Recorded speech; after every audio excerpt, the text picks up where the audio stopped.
दोस्तों, क्या आपने कभी सोचा है कि हनुमान जी का सबसे बड़ा चमत्कार कौन सा था?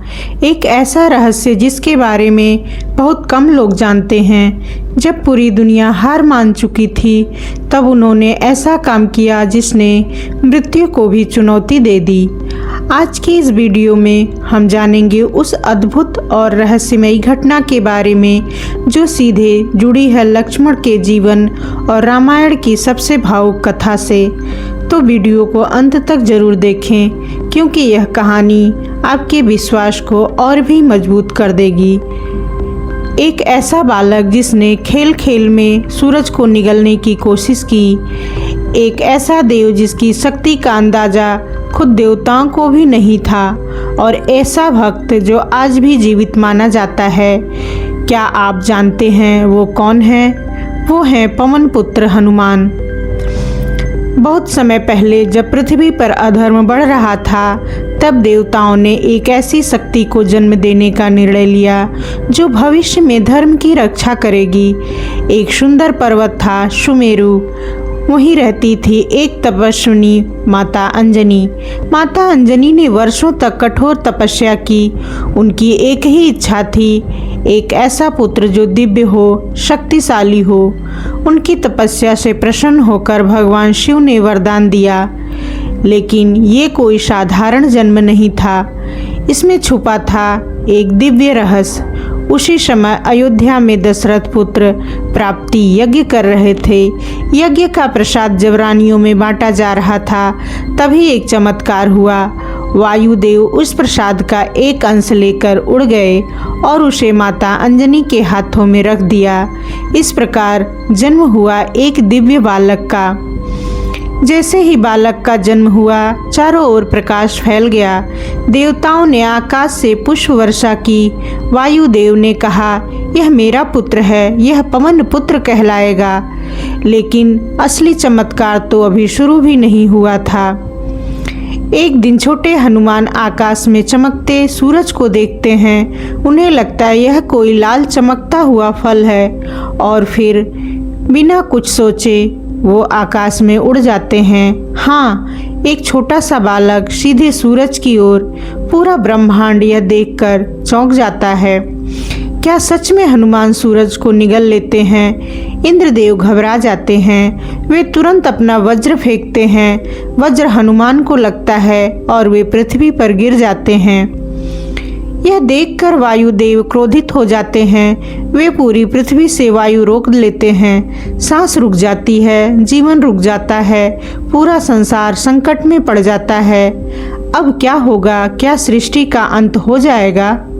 सभी देवता एकत्र होते हैं और हनुमान को जीवित करते हैं। फिर एक एक करके वरदान देते हैं। ब्रह्मा, कोई भी अस्त्र तुम्हें मार नहीं सकेगा। इंद्र, मेरा वज्र भी अब तुम्हें नुकसान नहीं पहुंचाएगा।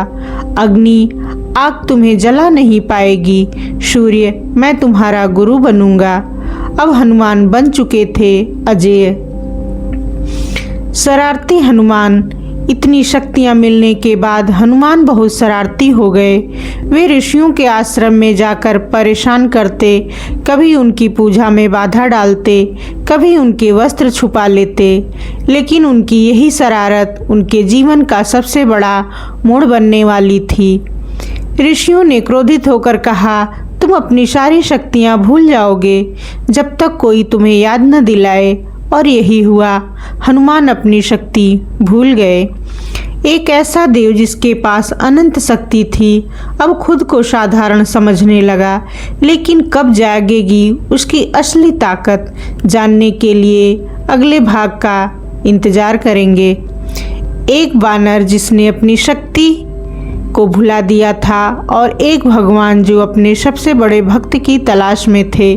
क्या होगा जब ये दोनों आमने सामने आएंगे? जंगलों में भटकते हुए दो राजकुमार अपने किसी प्रिय को खोज रहे थे। ये कोई साधारण राजकुमार नहीं थे, ये थे श्री राम और उनके भाई लक्ष्मण। उनकी आंखों में चिंता थी और हृदय में एक ही नाम, सीता।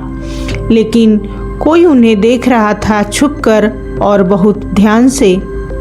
उसी समय एक वानर पेड़ों के पीछे से उन्हें देख रहा था। वो थे हनुमान, लेकिन वे तुरंत सामने नहीं आए। उन्होंने सोचा, ये दोनों कौन हैं, इतने तेजस्वी, इतने दिव्य। फिर उन्होंने एक ब्राह्मण का रूप धारण किया और धीरे धीरे उनके पास पहुँचे। हनुमान बोले, हे वीरों, आप कौन हैं? आपके तेज से लगता है आप कोई साधारण मनुष्य नहीं हैं। राम मुस्कुराए, उनकी मुस्कान में शांति थी और यही हुआ इतिहास का सबसे पवित्र मिलन। राम ने हनुमान की वाणी सुनी और तुरंत समझ गए यह कोई साधारण वानर नहीं। राम ने लक्ष्मण से कहा, देखो लक्ष्मण, इस वानर की भाषा, उसका ज्ञान, यह अत्यंत बुद्धिमान है। हनुमान भी अब समझ चुके थे ये कोई साधारण राजकुमार नहीं, ये स्वयं भगवान हैं। हनुमान तुरंत उनके चरणों में गिर पड़े। प्रभु, मुझे क्षमा करें, मैं आपको पहचान नहीं पाया। राम ने उन्हें उठाया और गले से लगा लिया। यही वो क्षण था जब भक्ति ने भगवान को पा लिया। हनुमान राम और लक्ष्मण को लेकर जाते हैं सुग्रीव के पास। सुग्रीव, जो अपने ही भाई वाली से डरा हुआ था। हनुमान कहते हैं, प्रभु, यह है सुग्रीव, ये आपकी सहायता कर सकते हैं। लेकिन सुग्रीव की कहानी भी किसी चमत्कार से कम नहीं थी। सुग्रीव बताते हैं, मेरा भाई बाली अत्यंत शक्तिशाली है, उसने मुझे राज्य से निकाल दिया। राम सब सुनते हैं और फिर कहते हैं, मैं तुम्हारी सहायता करूंगा। राम और बाली का युद्ध होता है। बाली अत्यंत शक्तिशाली था, लेकिन अंत में राम के बाण से उसका अंत हो जाता है। सुग्रीव को उसका राज्य वापस मिल जाता है। अब समय था सबसे बड़े मिशन का। सुग्रीव अपनी वानर सेना को आदेश देते हैं, सीता माता को खोजो, चाहे जहाँ भी हों। सभी दिशाओं में वानर भेजे जाते हैं। हनुमान भी दक्षिण दिशा की ओर निकलते हैं, लेकिन हनुमान अभी भी नहीं जानते थे कि वो क्या कर सकते हैं। रास्ते में जब सभी वानर थक जाते हैं, तब आते हैं जामवंत। वे हनुमान से कहते हैं, हे हनुमान, क्या तुम्हें अपनी शक्ति याद है? हनुमान चौंक जाते हैं, मेरी शक्ति? जामवंत कहते हैं, तुम वही हो जिसने बचपन में सूरज को निगलना चाहा था। तुम में अपार शक्ति है, बस तुम भूल गए हो। और यही हनुमान को याद आया वो कौन है। हनुमान का शरीर विशाल होने लगता है, उनकी आवाज़ गूंजती है, जय श्री राम। पूरा पर्वत कांप उठता है। वानर सेना आश्चर्य में पड़ जाती है। अब हनुमान को अपनी शक्ति याद आ चुकी थी। अब कोई भी उन्हें रोक नहीं सकता था। लेकिन सामने था एक विशाल समुद्र। क्या हनुमान उसे पार कर पाएंगे? एक तरफ था अनंत समुद्र, दूसरी तरफ थी माता सीता की पीड़ा, और बीच में खड़ा था एक भक्त जिसे अब अपनी असली शक्ति याद आ चुकी थी। क्या एक वानर सच में हजारों किलोमीटर लंबा समुद्र पार कर सकता है? वानर सेना समुद्र के किनारे खड़ी थी। चारों ओर बस लहरों की गर्जना और सामने था असीम जल। सभी वानर निराश थे। कोई 10 योजन तक कूद सकता था, कोई 50 योजन तक, लेकिन लंका बहुत दूर थी। तब सबकी नज़र एक ही पर जाकर रुकी। जामवंत आगे बढ़ते हैं और कहते हैं, हे पवन पुत्र, अब समय आ गया है, आप अपनी शक्ति पहचानिए। हनुमान धीरे धीरे आगे बढ़ते हैं। उनकी आंखों में अब संदेह नहीं, केवल विश्वास था। हनुमान कहते हैं, मैं इस समुद्र को एक ही छलांग में पार कर सकता हूँ। जैसे ही उन्होंने ये कहा, उनका शरीर विशाल होने लगा, पहाड़ जैसा विशाल, आकाश को छूता हुआ। और फिर हुआ इतिहास का सबसे महान छलांग। हनुमान पर्वत पर चढ़ते हैं, अपने शरीर को स्थिर करते हैं और फिर जय श्री राम, एक ही क्षण में वे आकाश में उड़ जाते हैं। उनकी गति इतनी तेज थी कि पेड़ उखड़ गए, पर्वत हिल गए, समुद्र की लहरें ऊंची उठने लगी। लेकिन ये सफर इतना आसान नहीं था। अचानक समुद्र के बीच से एक विशाल नागिन प्रकट होती है। वो थी सुरसा। सुरसा कहती है, देवताओं ने तुम्हें मेरा आहार बनाया है। हनुमान कहते हैं, मैं राम का दूत हूँ, मुझे जाने दो।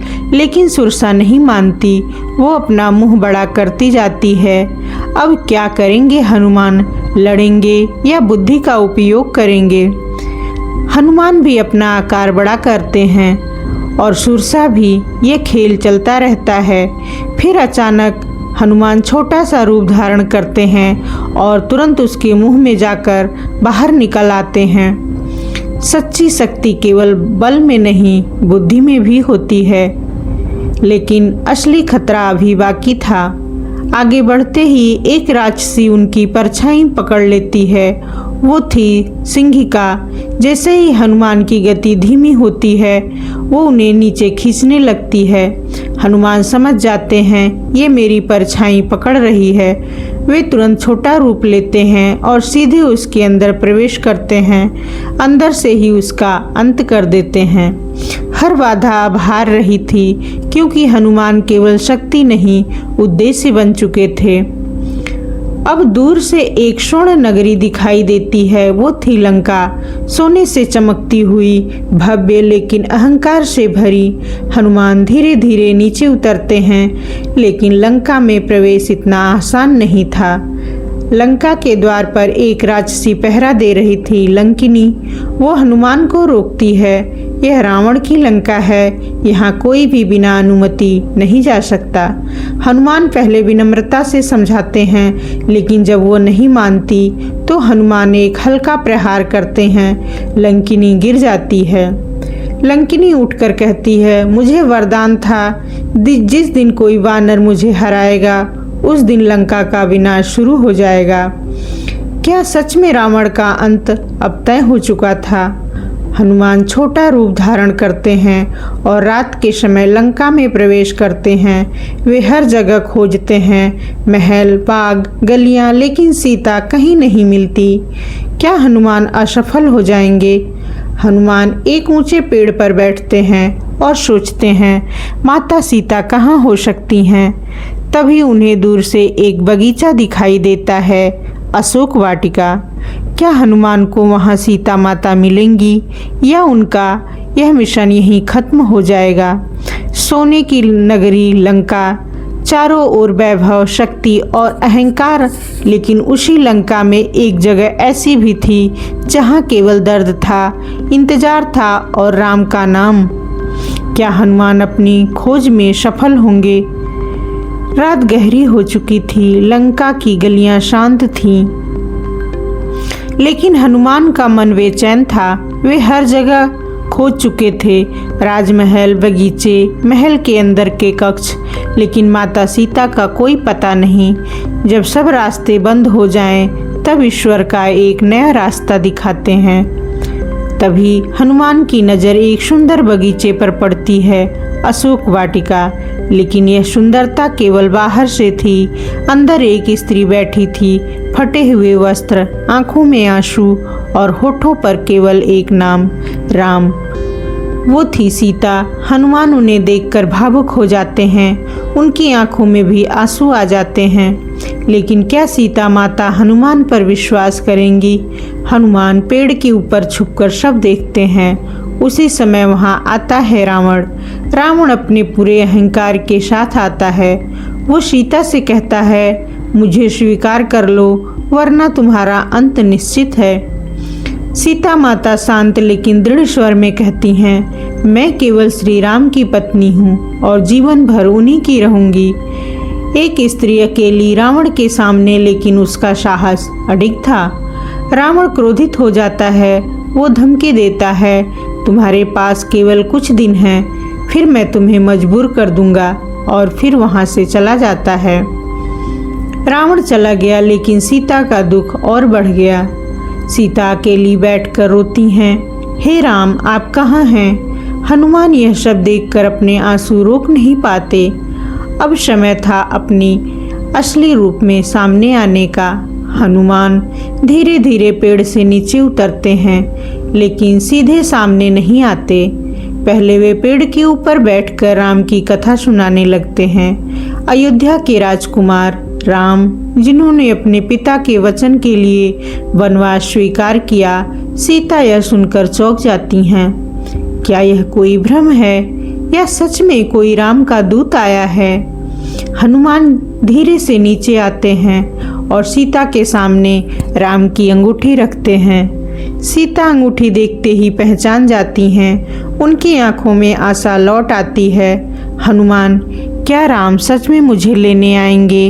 हनुमान हाथ जोड़कर कहते हैं, माता, प्रभु ने मुझे भेजा है, वे जल्द ही आपको लेने आएंगे।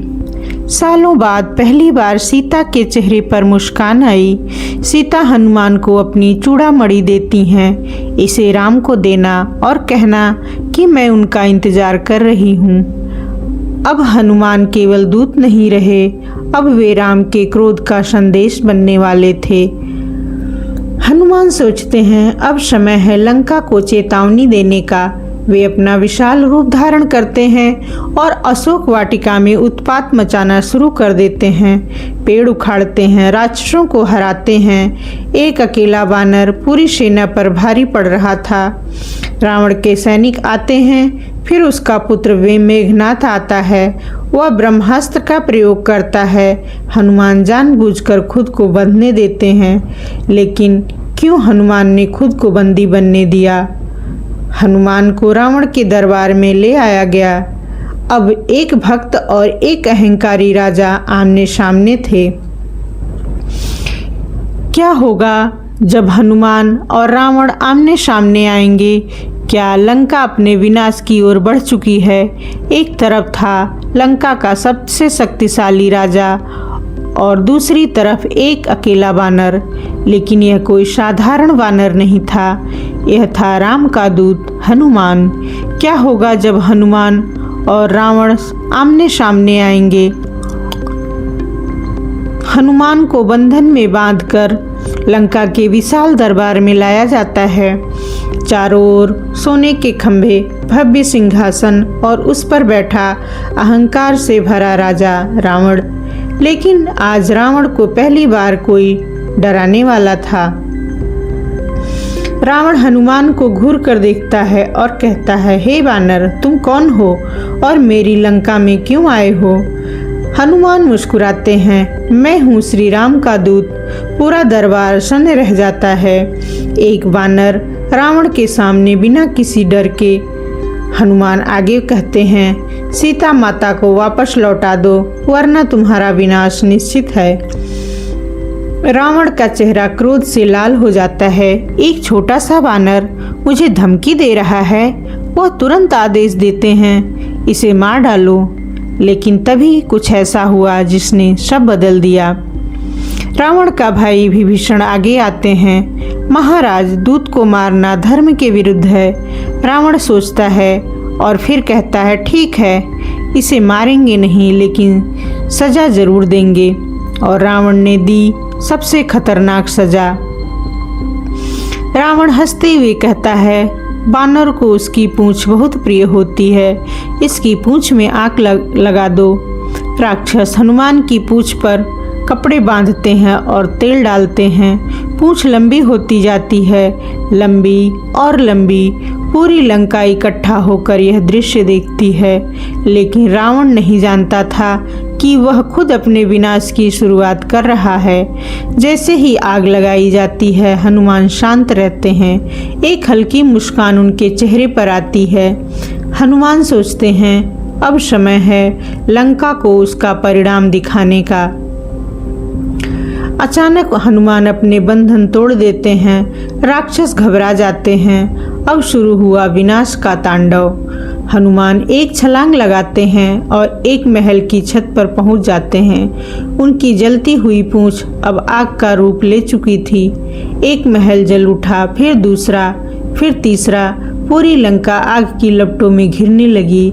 लोग भागने लगे, चीखें गूंजने लगी। सोने की लंका अब राख में बदल रही थी। हनुमान आकाश में उड़ते हैं, हर दिशा में आग फैलाते हैं। उनकी आवाज में गूंजती है, जय श्री राम, जय श्री राम। यह केवल आग नहीं थी, यह अन्याय के अंत की शुरुआत थी।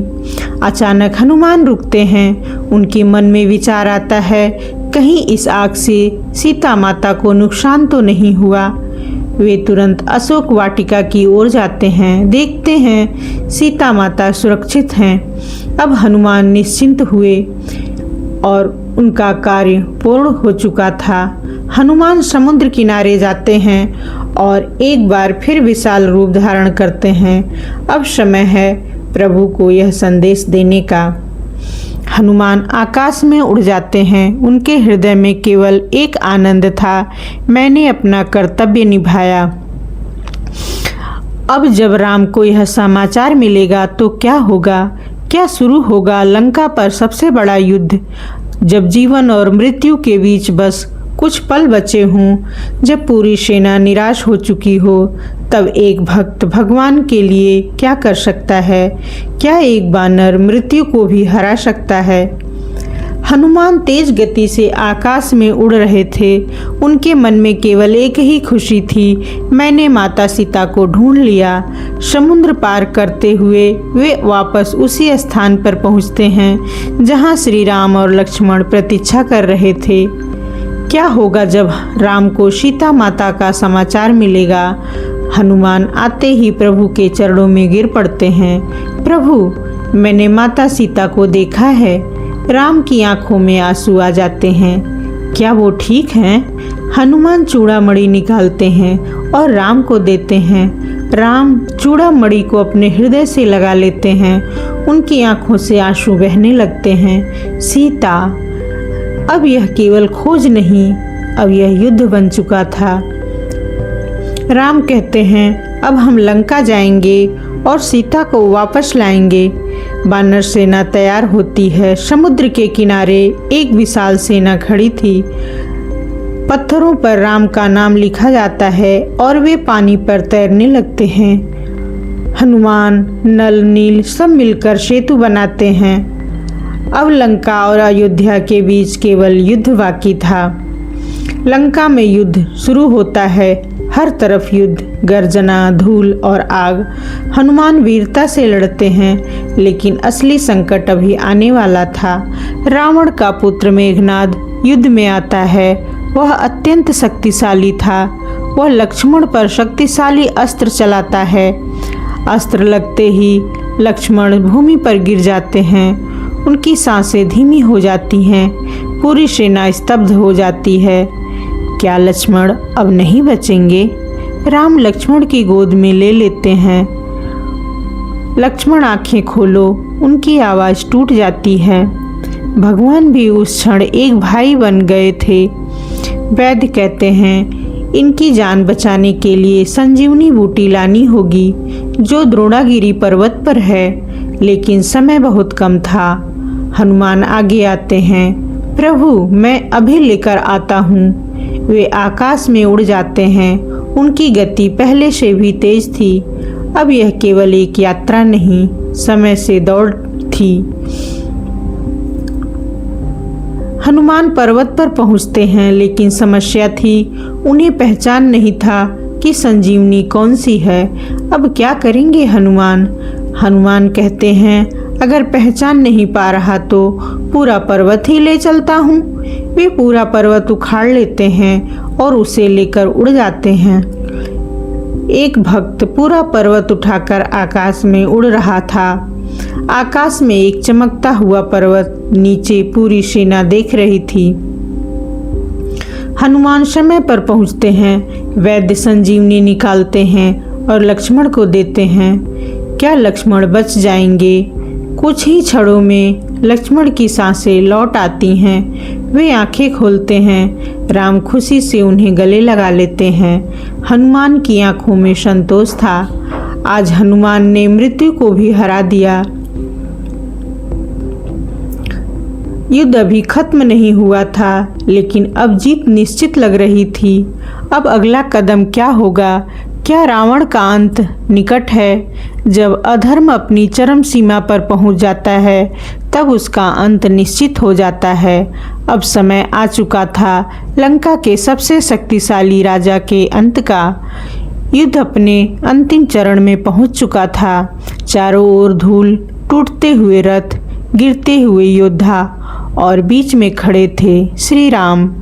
अब सामने आने वाला था इतिहास का सबसे बड़ा युद्ध। आकाश में गर्जना होती है और अपने विशाल रथ पर सवार होकर आता है रावण। उसकी आंखों में क्रोध और चेहरे पर अहंकार था। रावण कहता है, राम, आज तुम्हारा अंत निश्चित है। राम शांत स्वर में कहते हैं, अधर्म का अंत आज होगा रावण। दोनों आमने सामने थे। धर्म और अधर्म की अंतिम टकरार, तीर चलने लगते हैं और एक बार से आकाश गूंज उठता है। रावण के 10 सिर बार बार कटते हैं, फिर वापस जुड़ जाते हैं। आखिर रावण मर क्यों नहीं रहा था? तभी विभीषण आगे आते हैं, प्रभु, रावण की नाभि में अमृत है। जब तक वह सुरक्षित है वह नहीं मरेगा। राम अपना दिव्य बाण उठाते हैं और ध्यान लगाते हैं और फिर एक ही प्रहार में रावण का अंत कर देते हैं। बाण सीधे रावण की नाभि में लगता है। रावण कांप उठता है। उसका विशाल शरीर धीरे धीरे गिरता है और इस तरह अहंकार का अंत हो गया। लंका में सन्नाटा छा जाता है। एक युग समाप्त हो चुका था। राम विभीषण को लंका का राजा बनाते हैं। हनुमान पास खड़े सब देख रहे थे। उनके चेहरे पर संतोष था, लेकिन हनुमान के लिए अभी एक और कार्य बाकी था।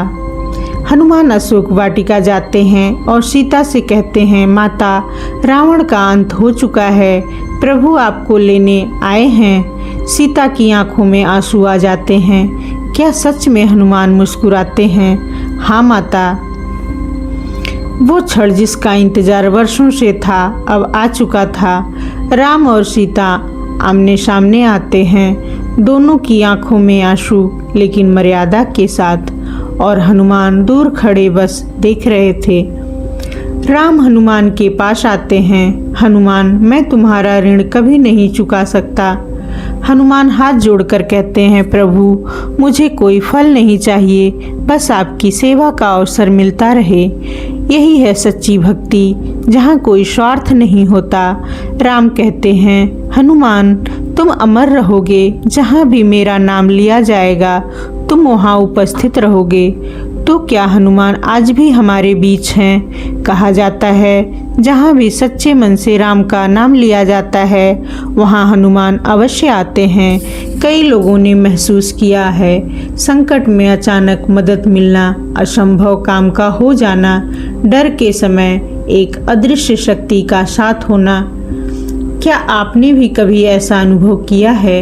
हनुमान केवल एक देवता नहीं, एक विश्वास है, एक शक्ति है, एक ऐसी भक्ति जो भगवान को भी झुका देती है।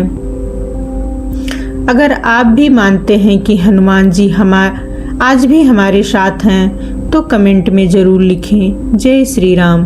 और अगर आपने सच्चे मन से यह कथा सुनी तो हनुमान जी आपके जीवन में भी चमत्कार जरूर करेंगे। अगर आपको यह कथा पसंद आई हो तो वीडियो को लाइक करें, शेयर करें और चैनल को सब्सक्राइब करना न भूलें। ऐसे ही अद्भुत और रहस्यमय कहानियों के लिए हमारे साथ जुड़े रहें। जय श्री राम, जय बजरंगबली।